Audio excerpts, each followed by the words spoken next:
Alright, this is me eating satay in Kuala Lumpur, Malaysia, and Malaysia in general for the first time ever. A highly reviewed satay, bin satay in the middle of Kuala Lumpur. Let's try it without the sauce first.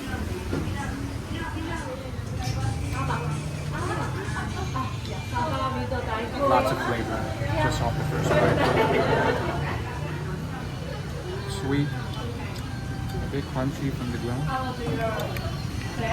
Really good. Try with the sauce here.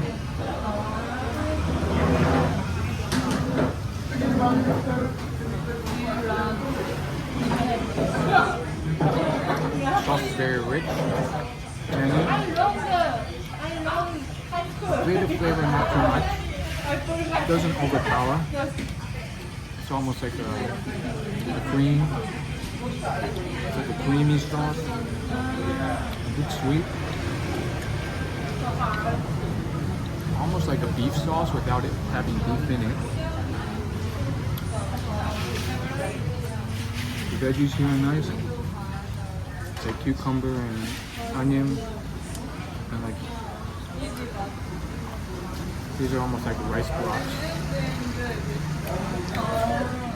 Incredible. Highly recommend it. 2 thumbs up. How to rate it?